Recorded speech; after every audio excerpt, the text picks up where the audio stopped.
Let's get stuck into the week's biggest stories with One Nation leader Pauline Hanson and former Deputy Prime Minister Barnaby Joyce. Great to see you both. Now, the big story of the week for me, Mr. Joyce, was why you said the welcome to country when the Northern Territory Chief Minister decided she wasn't going to. I'll play you the clip. Have a look. I'd like to pay a special acknowledgement to the veterans here today, to Territorians, to serving men and women, to the families and descendants of survivors, ladies and gentlemen, but also importantly to our children. Sorry, Barnaby, that is Leah Finocchiaro. She's leading by example and saying, you know, let's do the vets, we don't need to do welcome to country as well. Yet you felt you had to. Why is that? Is that the pressure is so great that politicians feel they have to do the welcome to country each time? Well, Brian, there's no plan when we arrived there as to what process it was. I mentioned within my speech the Larrakia people. The reason I did that is because you'll probably find the Larrakia people killed in the bombing of Darwin, which is 19th of February 1942. So that's a fair reason to acknowledge those who died just like the citizens of Darwin, just like everybody else, like the soldiers, like the US sailors. And it's, you know, there was no plan before to give the acknowledgement or not to give the acknowledgement. I don't go with elders past, present, emerging, and just acknowledge the Larrakia people and thought nothing of it. And to be quite frank, I didn't notice that Leah hadn't. It wasn't a big part of the day. The big part of the day is acknowledging that our nation was attacked and that a threat from totalitarian regimes is not something Australia hasn't had to deal with. It's not a pretend, it's not a myth, it really happens. And if you don't get it together, you're going to lose this nation. And that 19th of February 1942 was the first of many bombing raids. And we just had the other day a Chinese warship, a very, very sophisticated, one of the best in the world, Chinese warship, probably with a nuclear submarine, off the coast of Sydney. Sydney, not out in the boonies, Sydney. And it did live fire. It's fired missile.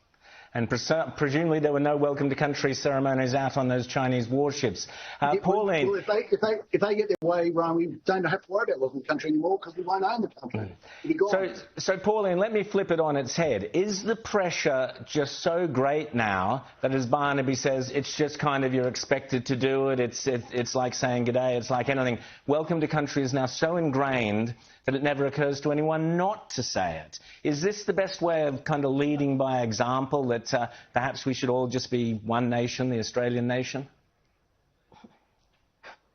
Well, it's not my way, and it's not in my book. I've never said it, and I don't intend to ever say it either. And congratulations to the Chief Minister that she actually didn't say it. She was right in acknowledging the veterans and the people that were up in Darwin. She's done it. That many other people have done acknowledgement to country. I am so over it, Rowan. I really am. It's become tokenistic, as she said, which I totally agree with her. I turn my back on for a parliament. When the day comes that the Aboriginal people and these mobs and tribes out there acknowledge me as an Australian entitled to be in this country because I was born here, then we might get some harmony and stop this diversity that's happening. This is not only Aboriginal land.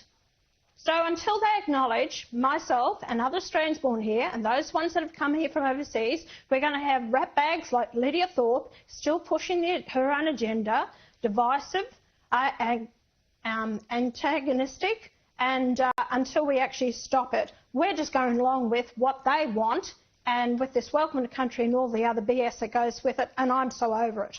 You mentioned the Chinese warships. Just going to play you Albanese talking about how much notice he had about the Chinese warships. Well, China issued, in accordance with practice, an alert that it would be conducting these activities, including the potential use of live fire. It is the case that the notice was given. When that occurs, airlines are notified and stay out of the area. Air Services Australia also has been informed. So Barnaby, were the government, the Labor Party, Albanese and co, caught with their pants down? The only thing that was consistent about that statement from the current Prime Minister, it was all wrong. It was all false. And no, they weren't notified. We found out because a Virgin airline saw the live fire and then contacted, we didn't even have an Australian warship there, contacted a New Zealand warship, which then conveyed it back to the Defence Force. The Virgin Airlines conveyed it to Air Services Australia. And this was brought about the diversion, I think, of 49 flights, because it's not safe to fly over a place that's firing missiles and ordnances into the air. It was a complete and utter debacle. And the Prime Minister blurts out that stuff, that he was informed, it was a proper process. No, it wasn't.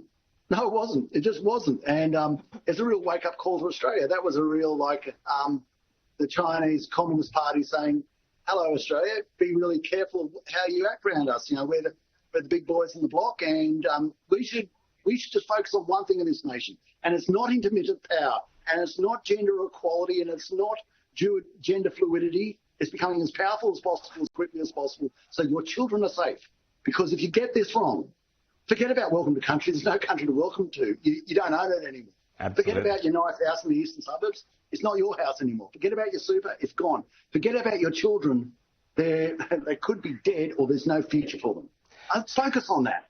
Focus on that. Really, absolutely. Focus on that.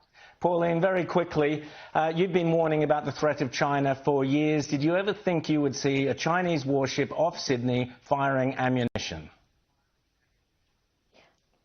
Well, I didn't think it would happen so soon, but Rowan, I'll tell you this, they're testing the waters, and the fact is to see what Australia would do about it.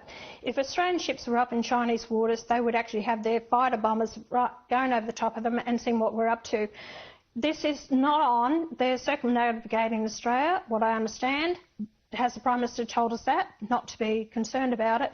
He wouldn't know what the hell's going on in his own backyard. His Chinese mates never told him that they were going to come down in our waters. He had no idea, and he kowtows to them all the time, and we're going to pay the price for that.